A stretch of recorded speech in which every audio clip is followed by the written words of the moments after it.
The following is an exclusive presentation of WI Garden Media, the voice of Garden Talk Radio.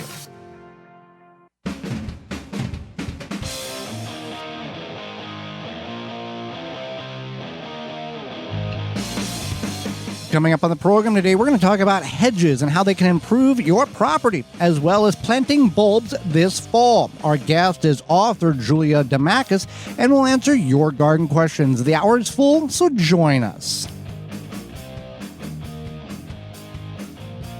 You are listening to the most informationally packed hour of garden-focused radio in the country and on the internet with your host, husband and wife team Joey and Holly Baird. This is the Gardening with Joey and Holly radio show. And welcome to another edition of the Gardening with Joey and Holly radio show. Happy that you have taken time out of your busy day to join us on the program. I'm your host, Joey Baird. Beside me is my wife, co-host, best friend, and gardening partner, Holly Baird. This program is for you, about you, to help your garden grow better, to maintain your landscape, grow healthier trees, make your grass look greener, as well as preserving what you grow. If you want to be part of the program, besides tuning in through one of the 18 AM and FM frequencies broadcasting our program here in 2022, through a radio app, through our parent website, under the Season 6 tab at the top of the page, the WisconsinVegetableGardener.com, in-studio video replay, podcast replay, however you're doing it, thank you. If you want to be part of the program, you can send us an email, gardentalkradio@gmail.com.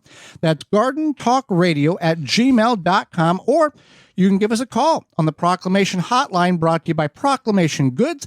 That number is toll-free, coast to coast, at 1-800-927-SHOW, 1-800-927-7469. Proclamation Goods creates cookware for the eco-conscious home chef. Their pans are non-toxic, have a lifetime warranty, and are made in Wisconsin. Their award-winning stainless steel Proclamation Duo cookware set is a 12-inch skillet and a stock pot that doubles as a wok. Best of all, the skillet and stock pot hinge together to form a Dutch oven. It's 2 pans with a versatility of 10, empowering you to cook more with less. If you care about your health and strive for a more sustainable lifestyle, then Proclamation Goods is for you. Supplies limited, so order yours now by going to proclamationgoods.com. All righty. There's a number of things in which hedges can benefit your property if you so choose to incorporate them. Being privacy, being maybe a boundary, protection, or just an aesthetic. Maybe you want to create, something like a little garden labyrinth, and you want to make it a differentiation of sections. Now, the thing with hedges, they are not all created equal, Holly. They some grow faster than others. Some need a lot more maintenance than others. That's definitely something that you want to keep in mind. Oh, it's on sale. Let's grab 20 of them. No, that's not. Yeah, and some might grow bigger than you realize because you're at the garden center getting that deal, and then all of a sudden you have a wall.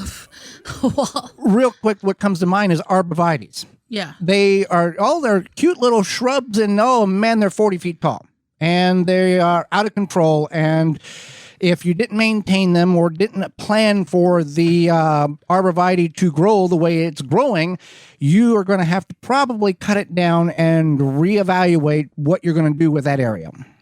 Absolutely. And I think that a lot of people don't realize that hedges all can grow at different rates, and you can purchase a more mature hedge, which will be a little bit more costly, but then it will start to grow, or will be growing a little bit more, so you don't have to wait as long for it to fill in.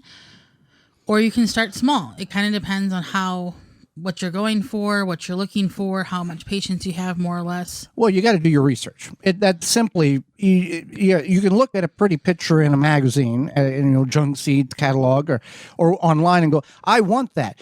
But if you don't realize it takes 5 to 7 years for it to get to that state, or it takes X amount of hours of trimming and maintenance and mulching and trimming and taking care, or it's a very disease-ridden plant in your area, you're going to be in it for a very long, disappointed, and angry-filled time frame dealing with this. Absolutely. And that's something that you want to keep in mind. Also, they do They do root quite quickly. Mm-hmm. So that's something to keep in mind too. If you make a mistake, you're going to have to dig that out. Could be labor intensive. Could just be a pain. Well, if you are in a residential city metropolitan situation and you're wanting to put these along the sidewalk on your property on the inward side, based on the root aggressiveness, it can damage the sidewalk. And I don't know a whole lot, but I'm going to assume that if the sidewalk is damaged because of something that you've planted, you're probably going to be responsible for a bill that you're not wanting to pay for them to come in and redo that sidewalk in front of your house. Also, it can be a liability issue, snow shoveling or people tripping over the unleveled planks of concrete that those plants have caused to raise up or upheave. Yeah. Something to definitely keep in mind. Now, same thing with your neighbor. If you have a neighbor who doesn't like your hedge and they decide to give it a little haircut on accident or something, hopefully you don't have a neighbor that does that, or you have good communication, or you offer to trim it or prune it or whatever. But you want to keep in mind that if you live on a property line with a neighbor or an HOA or whatever, that there might be rules. You might have to just make sure that you're not. I mean, it makes sense sometimes to use those arborvitaes because they don't need very much pruning because they grow up. Right. But if you're looking for a fill-in area when they grow up, based on how well you can get more canopy than you can get wall coverage, I guess is what you call. When can we plant these? When should we plant these? Is there a good and a bad time to plant these? Well, bare root hedges should be planted mid-October. So we're getting kind of in that time frame, and till the end of and at the end of March. And at the end of March. So you're kind of looking for like solid fall and then or early kind of in spring. the dormancy area. Yeah. But you don't want to here's the thing. If you're in an area, let's say you're in Denver, listening to us on KHNC 1360, and you're going, hey, I want to plant some hedges before the winter, and winter is supposed to be here 3 days from now, and it's supposed to be frozen ground. Probably not a good time to put these things in the ground. You need to get them established. You just can't go, oh, it's going to freeze and it's going to be 12 degrees tomorrow. Let's plant them now so they're in the ground. That's not going to do you a whole lot of good at all for the health of your plants. And also, you'll see these hedges that have that nice square corner, very artistic looking. Artistic.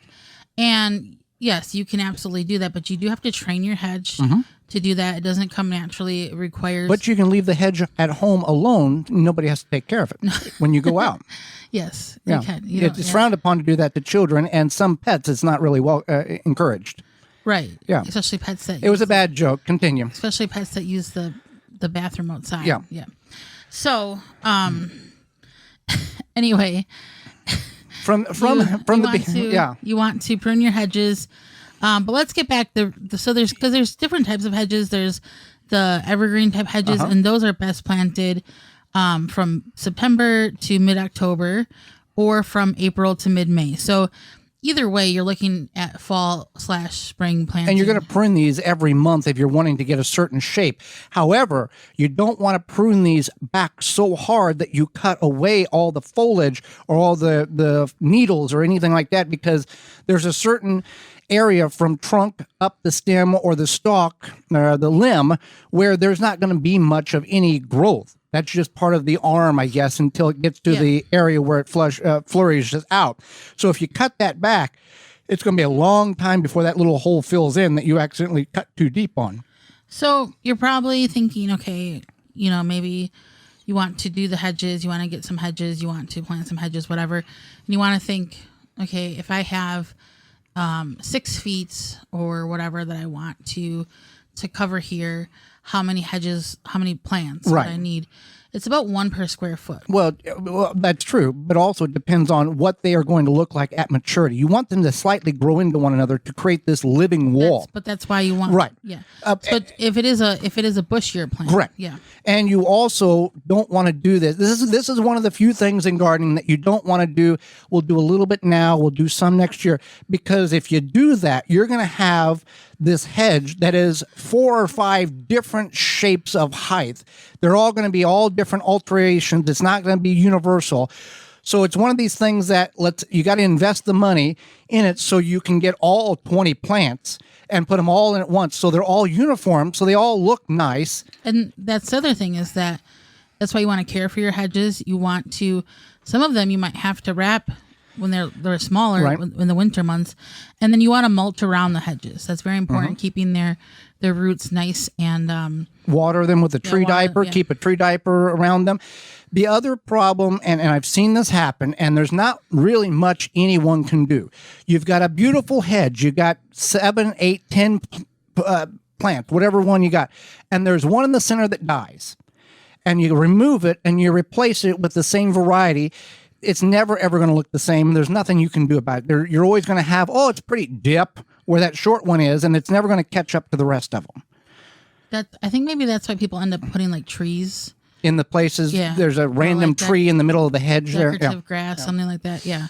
Maybe, perhaps that's why. I don't know. So with that being said, maybe you didn't think hedges was that big of a deal, but maybe you think it is now if you're trying to keep wandering eyes from looking on your property, or you're trying to hide things. What is the saying? If it's not seen, out of sight, out of mind, might be the advantage of using hedges. Right. And it looks more natural than having a barn or a shed all of a sudden appear on your property or anywhere, because people are going to go, something's there. If you've got some hedges and natural looking stuff, you can hide some things a lot easier, a lot less prying eyes. And a lot of times less work or money than building a 6-foot tall fence. And less insurance. Yeah, that's because every time you put something on the property, they're asking for dollar bills, and that's more insurance.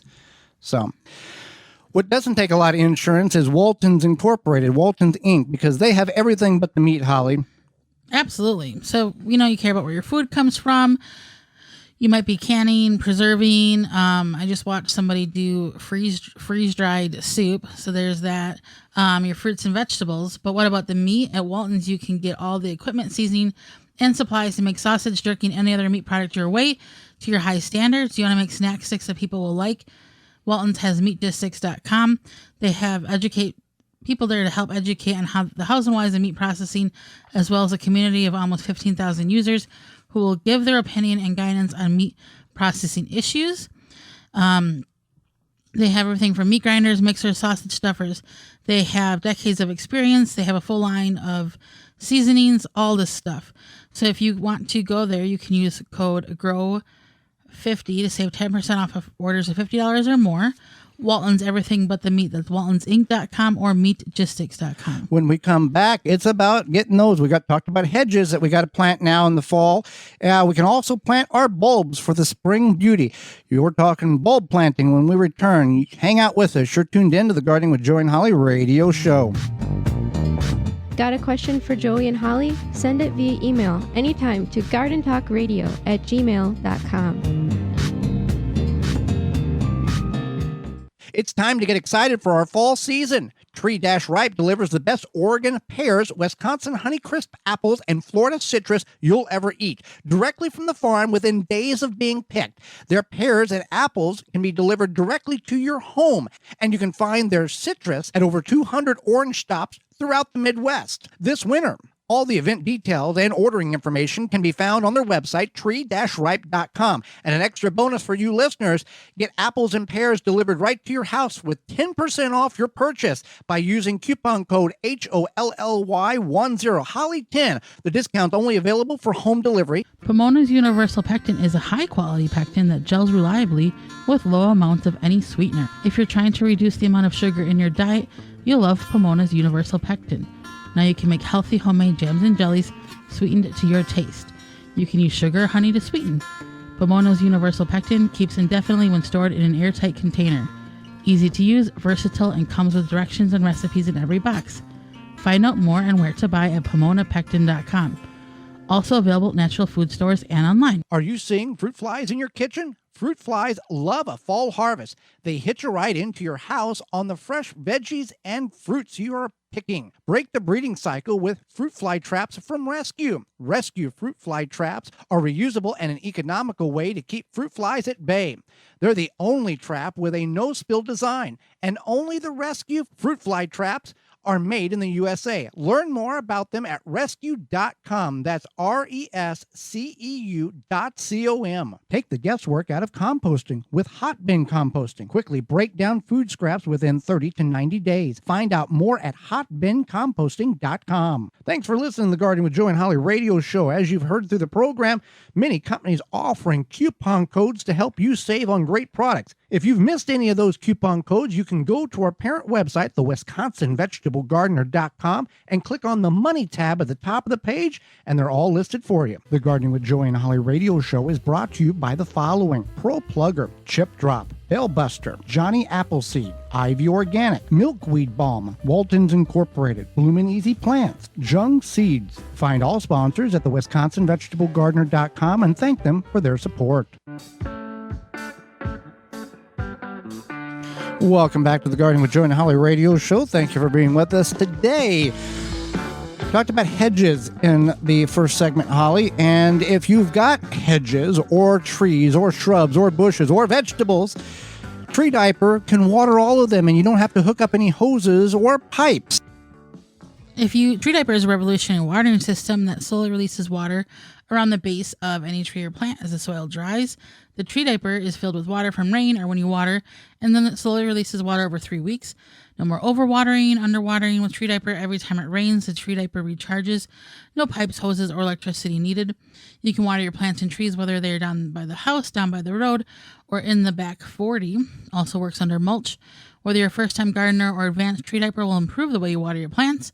Made in the USA. Check out all the sizes they have available at treediaper.com. That's treediaper.com. Bulb planting, Holly. It is fall, and that's one of the jobs outside of planting garlic. You got to plant some bulbs if you want them to come up in the spring. And the key reason for such a task in the fall is because some of these bulbs have to have what is called chill hours, much like garlic. In order for them to do what they need to do, that nature has designated them, they have to be in the ground and they have to get so many chilled hours in order to produce correctly, much like fruit trees. They have to have so many cold hours or chill hours on certain fruit trees. Some need more, some need less. So we want to plant bulbs, but not all bulbs are created correctly. The right way, there's some that you can plant in the spring, Holly, but we're going to talk about the ones you plant in the fall. And there is a right way to plant a fall bulb. Absolutely. So the biggest thing is... We're too excited about fall bulbs, Holly. Apparently. Make sure you do choose a spot with at least 6 hours of sunlight. So, and we're not talking about like mid-summer sunlight. We're talking about like spring. Before the leaves come in. Yeah. Because certain things like certain daffodils, you want to make sure that it's ready to go. Well, whenever you see the daffodils, you know that spring and the warmth is not too far away. Those are the first things.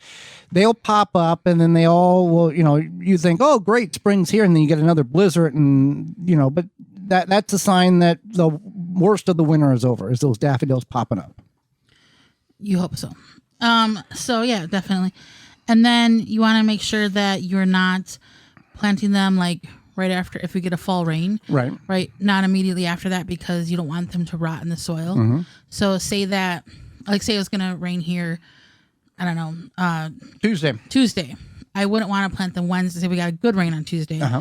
I wouldn't want to plant them Wednesday. I would wait probably till like Thursday or Friday. So you want the soil to be damp to essentially get the bulb to lock itself in the soil, get a little foundation, a little root development, but then go into dormancy. The soil will be chilled enough to where it will lock itself, the roots will grasp onto the soil, and then it'll just sit there until spring comes for it to pop up.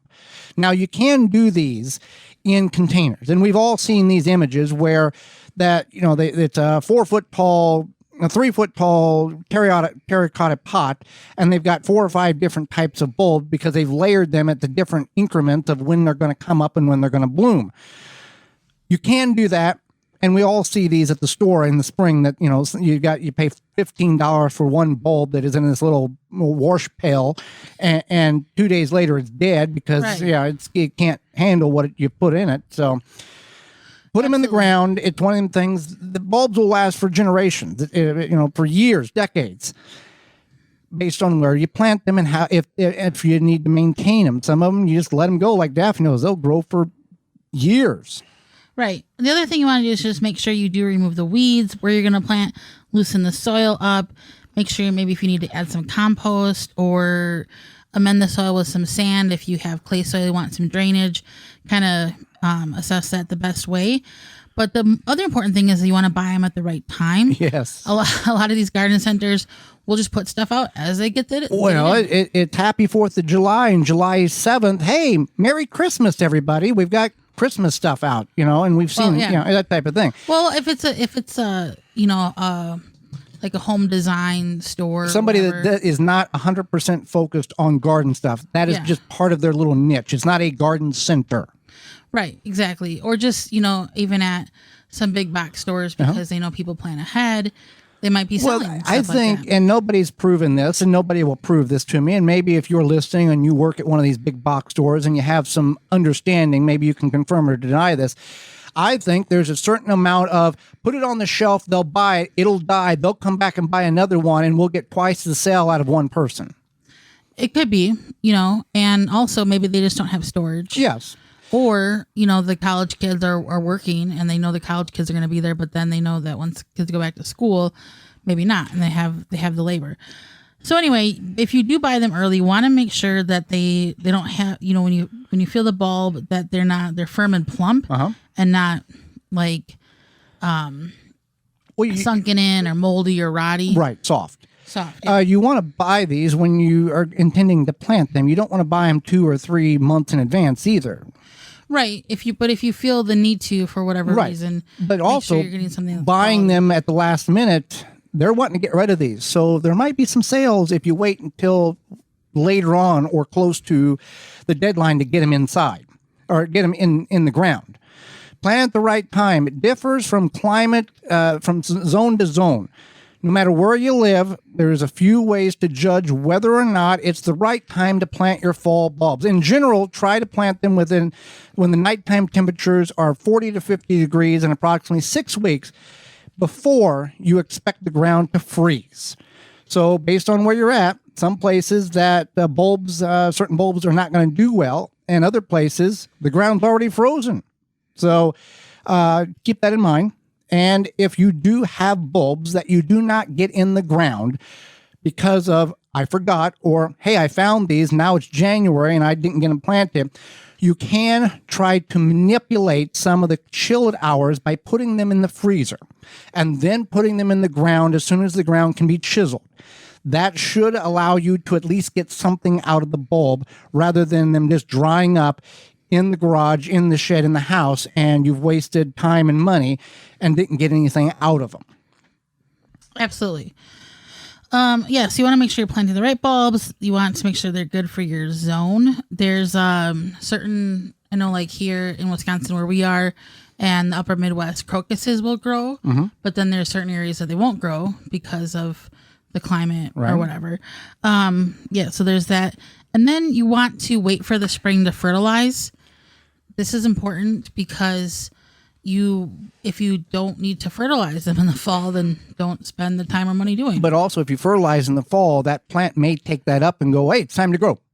And then you've got a plant or a flower that is piercing through the soil, and the snow's coming, and it's going to probably not make the winter. So something to keep in mind. I think that if you have the space for them and you have the time, patience, whatever, I think you should do it. I know we don't have any bulbs that we planted ourselves, but our neighbor did, and it's really nice to have those bulbs come up. Well, bulbs are one of these things, and again, it's only a couple of days to a couple of weeks of the flower blooming. But if you plant a variety. Right. And if you have a hillside or something in that manner that is difficult for you to maintain in any other way, planting a variety of mosh posh of bulbs that will illuminate or bloom at the different portions of the spring can allow some nice things to happen in that area otherwise that is vacant or very difficult to maintain. Absolutely. I agree. And it is nice when you're driving and you see on a hillside somewhere there's a bunch of daffodils. Well, we see this along the interstate next to overpasses, that whether this was intentional or just accidental, that there is several hundred daffodils or other flowers that have popped that will bloom at certain times of the year. Right. And it looks nice and it's pretty. And also it gives you something to look forward to when you see those crocuses or daffodils or irises springing out of the ground. You're like, it's going to be spring soon. We're going to have some warmth, and it's a positive. We made it through another winter. Yeah. Well, speaking of nighttime getting colder and the daytimes getting the daylight getting shorter, the length is still 24 hours, and the kids are back in school, and the lawn still needs a little help before that winter hits, Holly. Yeah, just because it's officially in the depths of fall, we don't want to forget about our yards and those Japanese beetles. They may be gone, but they're not too far. Not only did they feast on your roses and berries this summer, they laid eggs in your turf so they can start again next year. You can take a stand with Phylum's Grub Gone. Grub Gone is a non-chemical BT granule that specifically targets scarab pests and their larvae. You just add the granule with a spreader, irrigate it into the soil, and let the naturally occurring bacteria do its job. Not only is Grub Gone easy to use, but is the only non-chemical choice that effectively controls grubs. And the best part about it is non-toxic to beneficial insects like butterflies, bees, and certain those good insects that pollinate your flowers and your vegetables. So you don't have to worry about having any toxicity taken back to their homes and killing the hive or the colony. You can find Grub Gone at beetlegone.com. Grub Gone at beetlegone.com, and use coupon code GardenTalk10 to save 10% off your order at beetlegone.com to get your Grub Gone. Hang out with us moments away, author Julia Dimakos, and we'll talk to her about vegetable gardening. You're tuned in to the Gardening with Joy and Holly radio show. Have a garden question? Give Joey and Holly a call now or anytime 24/7. Just dial 1-800-927-SHOW. If you can't get through, leave a message and they will call you back. Call now 1-800-927-SHOW. Gutter Sense is an easy-to-use rain gutter cleaning tool made of angled tongs that help you safely clean your gutters from the ground.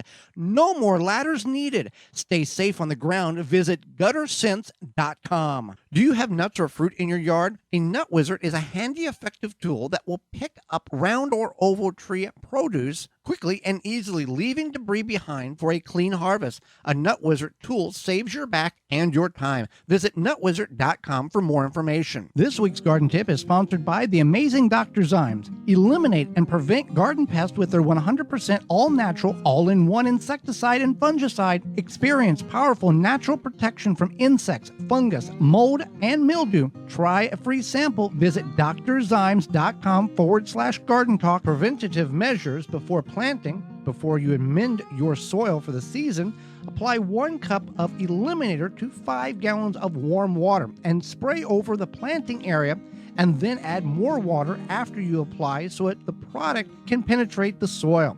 This will ensure that you rid your soil of insect eggs, larvae, molds, and mildews, and start the season off right. Dr. Zymes is OMRI listed, safe up to the time of harvest, and doesn't leave a residue. That helpful garden tip was sponsored by the amazing Dr. Zymes. Eliminate and prevent garden pests with their 100% all-natural, all-in-one insecticide and fungicide. Experience powerful natural protection from insects, fungus, mold, and mildew. Try a free sample. Visit drzymes.com/garden talk. Hey gardeners, it's that time of growing season, so let's start canning.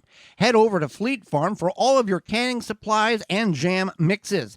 In one easy stop, find everything you need, like jars, lids, canners, strainers, racks, spatulas, and funnels from top brands like Ball & Kerr. Plus, pick up mixes, sugar, and more. When it comes to canning, get everything you need at your canning headquarters, Fleet Farm. With the right tools, plant maintenance is easy and more effective. Ironwood Tool Company has the right tools for your project. From pruners to loppers to saws and shears and cleanup tools, get the right tool for this season, making your job much easier. Find them all at ironwoodtools.com. Are you bugged by bugs? You need naturally green products, No More Bugs. Environmentally friendly, made in the USA. No More Bugs is a cedar blend that repels and eliminates mosquitoes, ticks, fleas, roaches, and ants, and more. No Bugs is safe for you, your pets, and plants.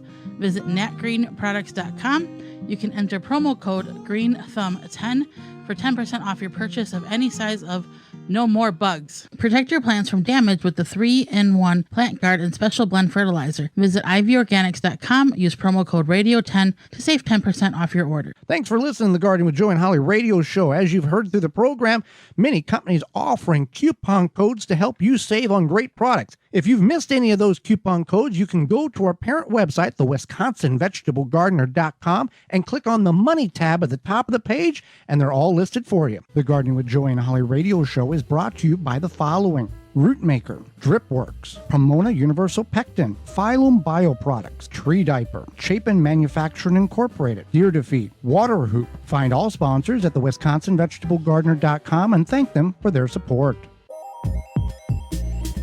Welcome back to the Gardening with Joy and Holly radio show. Author Julia Dimakos moments away, but first, a word from Simple Grow. Are you worried about your plant growth? Provide your plants with what they need to grow to their potential.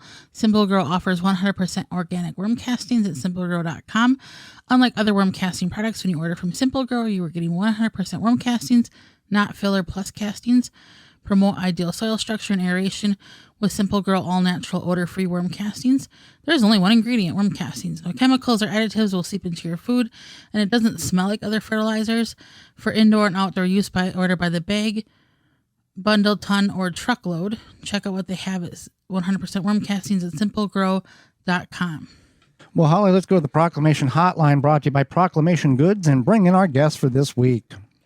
Julia Dimakos is a vegetable gardener, author, gardening speaker, and passionate about all things gardening. Her recent book is called Tea Gardening for Beginners. Welcome to the program, Julia. Thank you so much for having me. I'm excited to be here. Well, we thank you for taking time out of your day and not only educate Holly and myself, but all of our listeners. And I'll start with this. You started gardening as an adult. How did you get into gardening? Where was that revelation of, hey, this is something that I can be doing?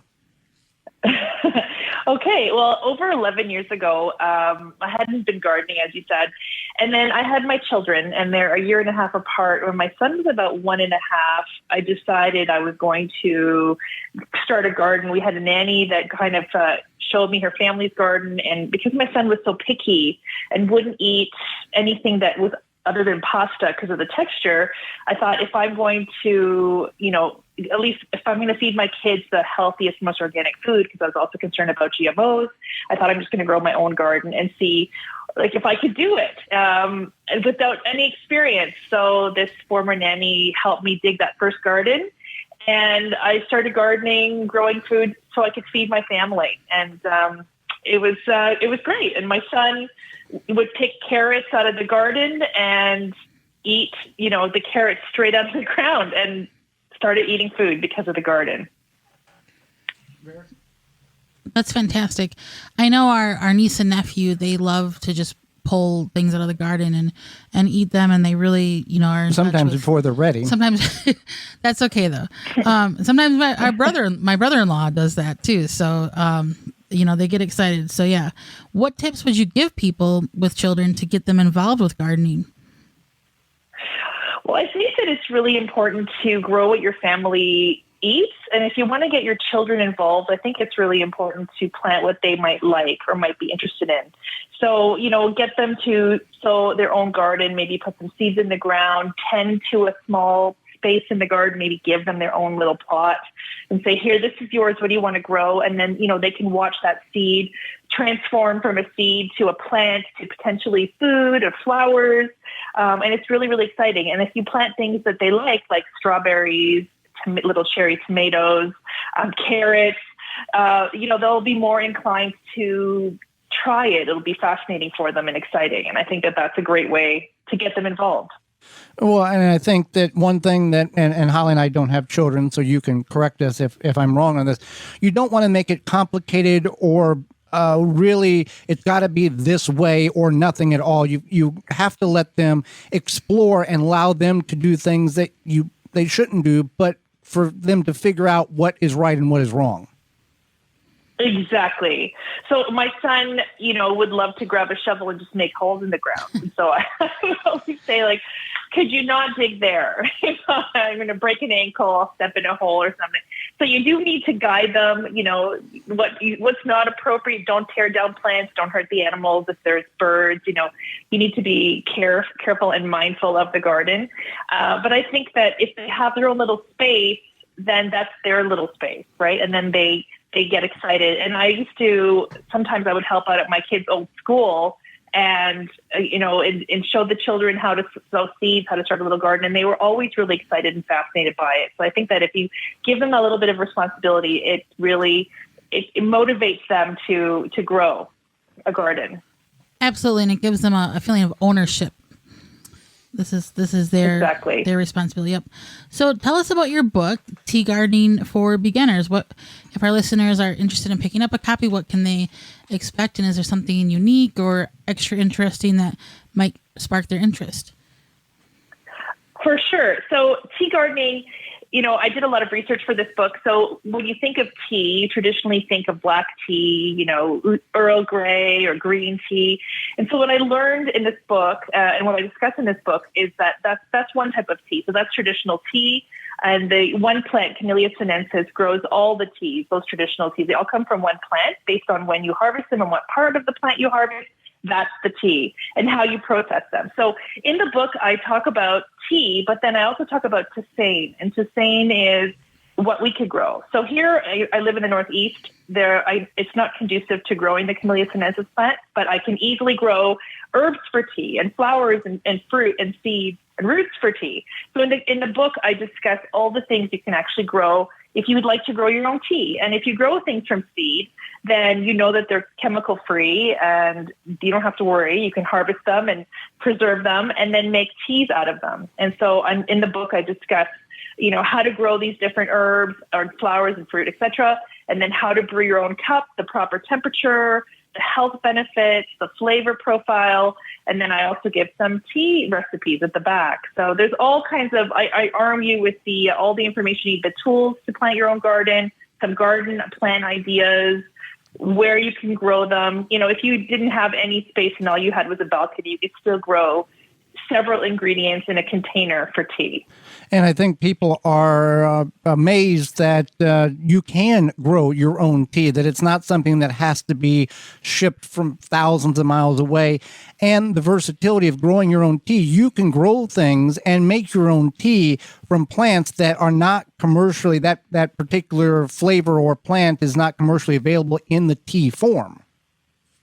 Exactly. So, and there's so many options, like you can dry strawberries, during the strawberry season, you can dehydrate some strawberries and you can add your strawberries to tea. They're amazing in tea.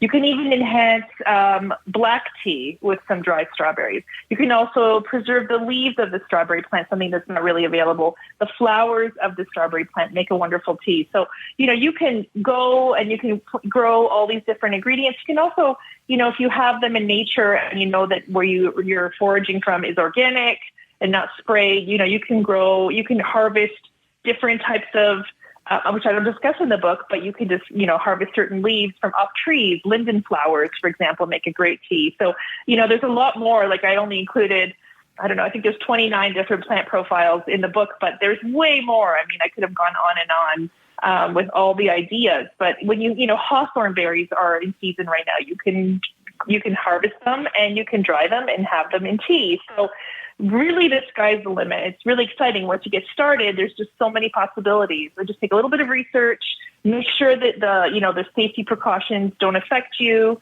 But then you've got, all the choices to grow your own or harvest your own, forage for your own. Now, is there a enemy to tea leaves, whether you're purchasing them from the store or you're growing them your own?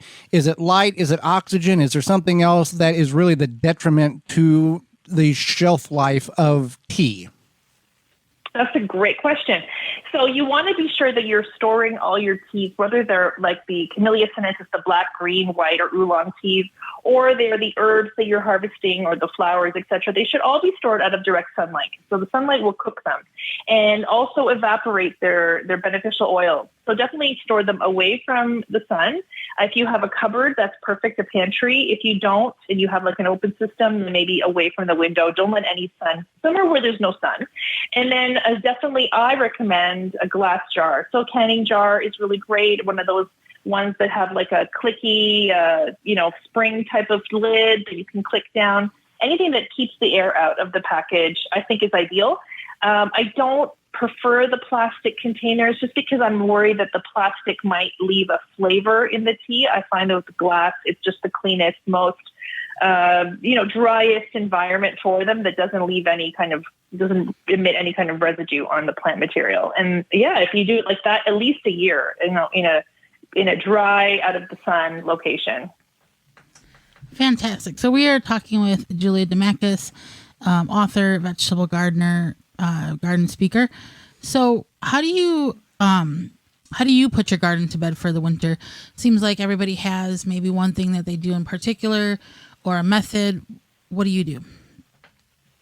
So that's a great topic. And actually I have a presentation, which is exactly that topic, putting the vegetable garden to bed. So that's about 45 minutes, but the quick and dirty for what I do. So the key for me is I do put my garden to bed.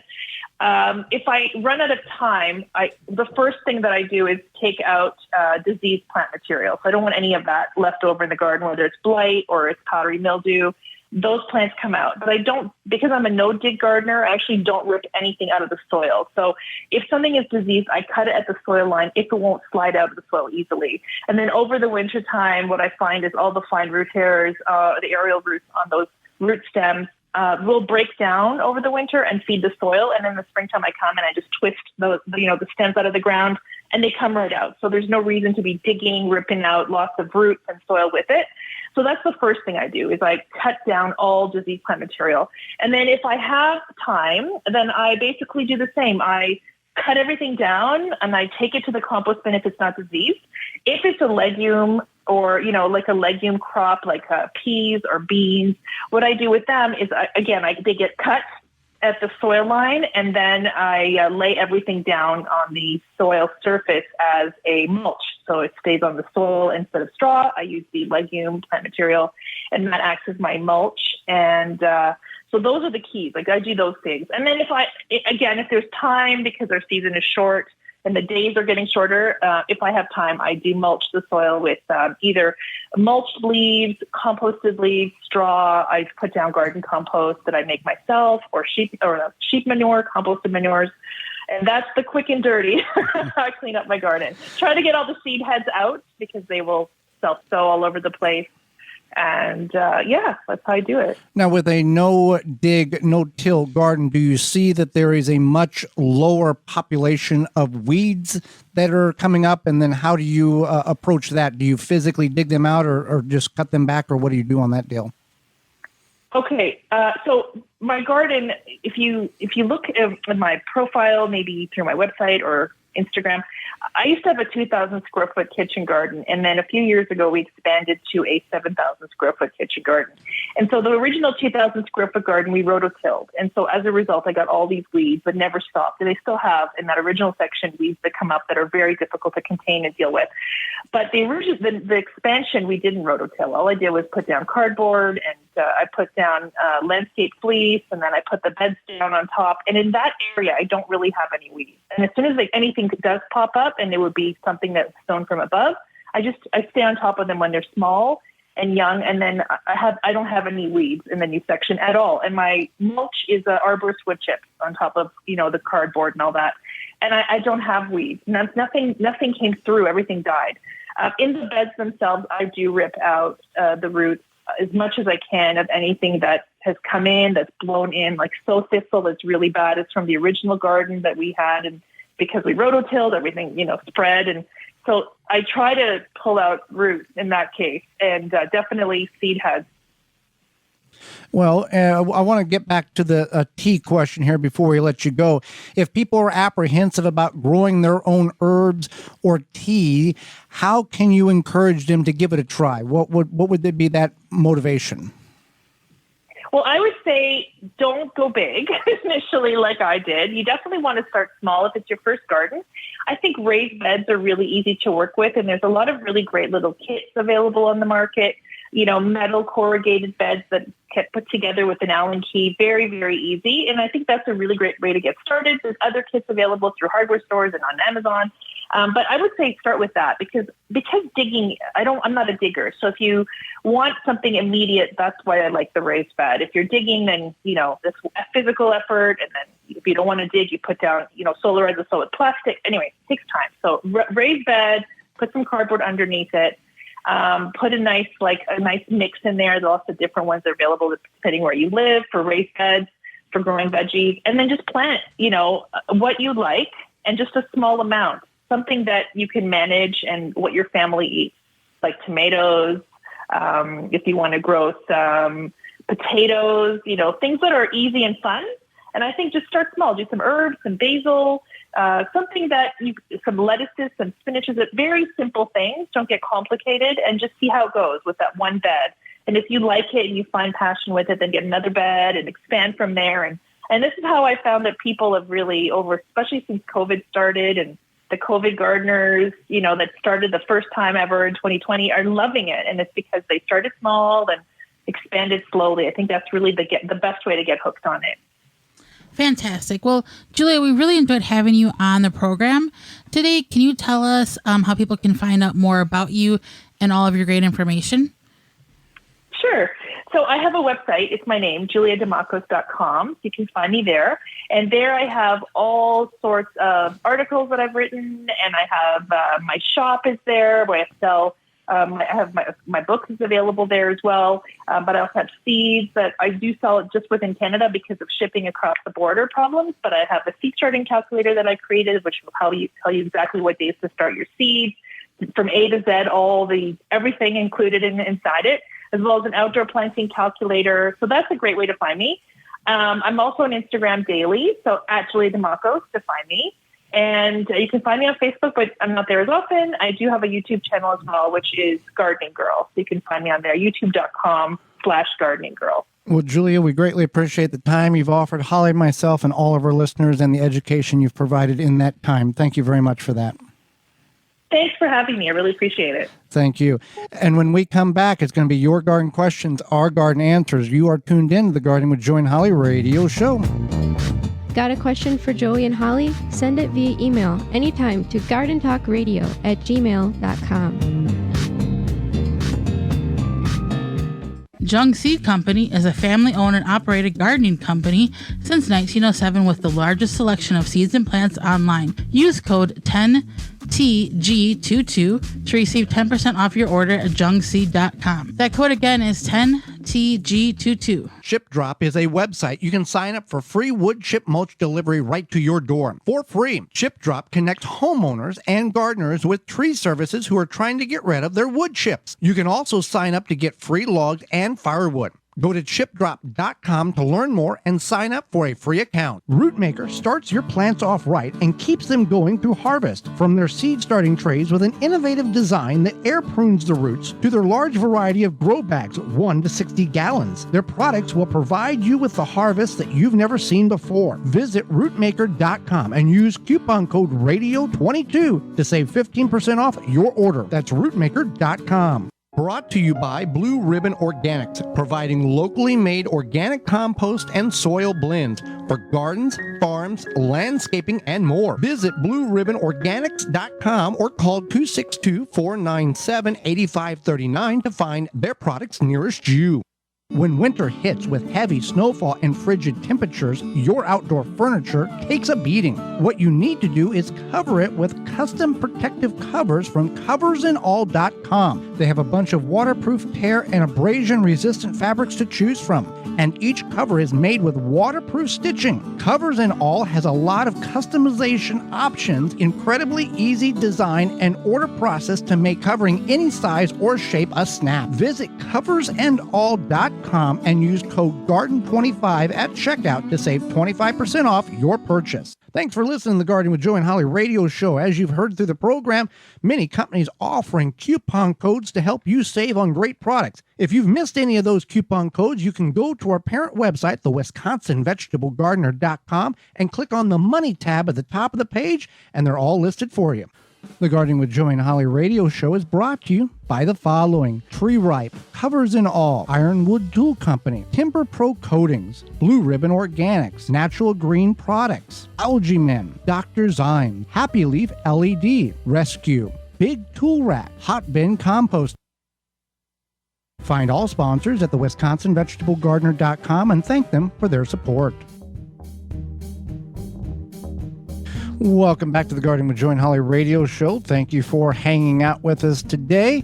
If you got a question, time for question and answer. Our questions, your answers, you can send that over to gardentalkradio@gmail.com, or you can give us a call on the Proclamation Hotline, brought to you by Proclamation Goods. That number is 1-800-927-SHOW, 1-800-927-7469.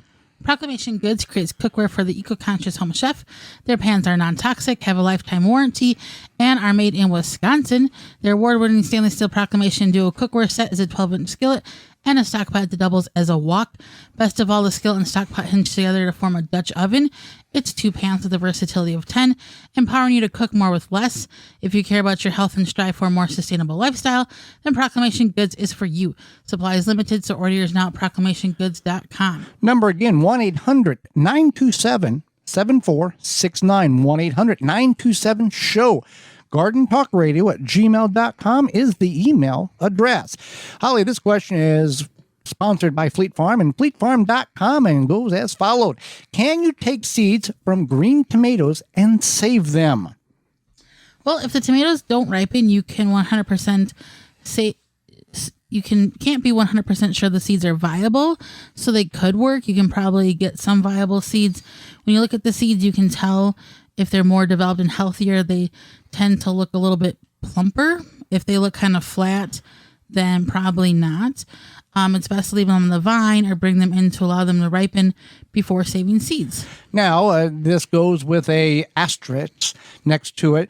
Some tomatoes don't change colors. There are number of tomato varieties that are like Mr. Stripey, right? Or zebra there's a grandma something. Yeah. It's like a sausage tomato that's got. But there's that one. Yeah, green zebra. Green zebra. That's what it is. There are several varieties that are big beefsteak that do not change. When they're ripe, they are a different shade of green. So if you've got 87 and a third different varieties in your garden, you kind of want to know what you got, because if you continue to wait for that green zebra to change to red, you're going to wait forever because it's not going to happen. But if you're going to save seeds, like Holly talked about, in any form or fashion, the most mature of the fruit will contain the best opportunity for the best traits and the best mature seeds to get you a best germination the next coming year. Absolutely. So we have a question about the boysenberry plant. Yep. What type of soil should you use if it's going to be in a permanent pot or container? Well, anything that's in a pot or a container, first of all, organic, rich, well-draining soil with a pH about 6 to 7. This being said, if it's in a container, you're going to have to supplement or feed that plant nutrients, whether organic or inorganic fertilizer, and more compost yearly in order to sustain the life of that plant. Or you may have to work itself up to larger containers, whether that's root maker grow bags. They have 1 to 60 gallon. They even got a 100-gallon grow bag now. Use coupon code radio22 to save 15% on your order at rootmaker.com. radio22 to save 15%. And you can get your grow bags. They have nice white-sided grow bags, very blends in real nice with the house. If you got a white house, they've got some other colors there. But you're going to have to continue to feed that plant. If it's in the ground, if it's in a traditional garden ground, and you neglect it, there is enough nutrients and enough stuff going on in the soil, that it's probably going to survive. It's not going to be happy, but it will survive. In a container, no matter what size, it's going to dry out quicker. And this is for any plant. It's going to dry out quicker. Going to use the nutrients up. As it rains, as you water, nutrients is going to flush out of the soil and out of the containers. So you're going to have this constant battle of keeping up with the plant, regardless of what you got there, whether it's zinnias, whether it's a tree, whether it's whatever it is in a container. So that's your container 101. And very quickly, keep up with the plant. You're going to have to keep feeding it. You're going to have to keep taking care of it. All right, we got a question about dog vomit mold, and this comes up a lot. Looks like dog vomit. It looks like a giant, multicolored, fuzzy mushroom. Right, yeah. Exactly. And should I remove it? When I see it in my garden, is it okay? What should I do? It will go away on its own after a few days. Yes. It'll kind of deflate, essentially, or I don't know, biodegrade. Correct. If you have pets or children that might eat the dog vomit mold, don't let them eat it. You could flake it off. Usually it grows like on the side of things sometimes. Well, on the side of plants, wood chips is a feeding mechanism for it. We've had it just in traditional ground because it's a sign that you got good nutrient-dense soil in that area. So you can let it do its thing, or if you're afraid that your curious pet or child might try to eat it, I wouldn't touch it. I wouldn't touch it. I would just cage it off. Yeah, cage it off. Yeah, keep it. Yeah, but put a box over it. But again, you're looking at 3 days top. Some people, it was there this morning. It's gone because that's how it goes. It's alive. It's a living thing. It doesn't walk off. It's not like that. But you get the idea. You see what we're saying there. All right. A couple of weeks ago, well, more like 5-6 weeks ago, we had Steve Binder on. He is the editor of Southern Living magazine, and he said that Epsom salt, people will create this weed killer with Epsom salt, soap, and vinegar as a weed killer, and it does not work. And he explained why in about 2 minutes. Essentially, the Epsom salt is a fertilizer, magnesium sulfate. You're feeding the weeds that you're trying to kill. Soap is just a mechanism for the Epsom salt and the vinegar to stick to the plant. And the vinegar in which many of these people are using is store-grade vinegar, which is 5% acidity. Doesn't have the punch that it needs to in order to kill the weeds. So the question is, then what do I use? And the answer to that is a horticultural grade vinegar. And this can be a 20 to a 30% vinegar, 100%, it's vinegar. Acidity. Acidity, yeah. Yeah, so store-bought vinegar, like typical white vinegar, is 5%. If you're lucky. Yeah, no, it's a standard 5. Yeah. But that's not going to do anything. No. The weeds just laugh at you at that point. Right, so this is the horticultural grade vinegar, as Joy said, 20-30%. It's got a lot of acidity. And you can get it at natgreenproducts.com. Use coupon code GREENTHUMB10 to get 10% off your purchase of any that's for No More Bugs. You can use that as well for keeping the bugs away in your yard and off you. You can use code WEEDS, WEEDS, and buy 3 1-gallon units and get the 4th one free by using WEEDS at natgreenproducts.com. That they have horticultural grade vinegar. They won't. It's a strong organic weed killer that will kill your weeds. Now, good question there. And let's see here. I am going to get my tires replaced on my car, and was thinking about using the old ones as grow beds and starting plants in them next spring. What is your thoughts? Well, you can use the tires as grow beds, but not for anything that's edible. So a lot of times you'll see these things on Pinterest or now on social media where they're painted like, I don't know, ladybugs or cute things or whatever designs. You lay the tires out to make it look like a flower. And yeah, you can plant in them, but I would not plant edible things in them. Now, you could also take, put them on their side if you like the look of that tire situation, want to paint them, do that, and then put like a terracotta pot in the middle if you want to grow. You want to grow something. I remember growing up, and it wasn't like a lot of them, but like 4 or 5 wheels or tires we would start tomatoes in them because it would warm the soil up much more rapidly than in the ground.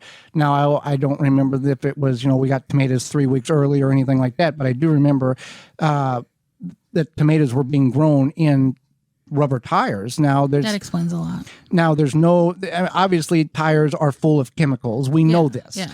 And from what I have found, and somebody can correct me, there has not been a hardcore study going, well, after X amount of years of soil contact, a certain percentage of toxicity or carcinogens leak from the tire into the soil. And if you got this plant growing there, it'll suck it up and then you're going to eat the fruit off.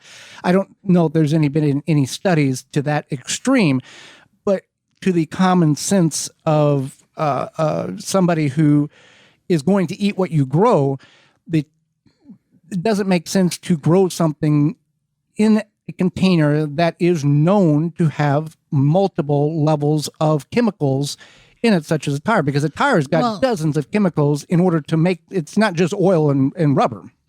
Right. And the thing is that also most car tires are not going, they might be deep enough to grow vegetables, but maybe not. And I wouldn't take the chance. Grow flowers or sunflowers. Grow flowers. And also they kind of take up not a lot of space, but they could be awkward to lay out. Right. And not square tires. They don't stack very well square. Yeah.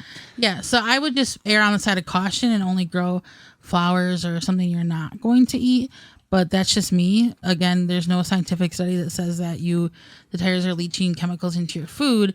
But I just feel like, common sense not to do it. Well, with that being said, we are out of time, and we thank you for yours. Miss any portion of the program or want to revisit it, you can do such by going to our parent website, the WisconsinVegetableGardener.com, and clicking on the Season 6 tab at the top of the page. Or you can send us an email, gardentalkradio@gmail.com, and we'll send you a link to the program today.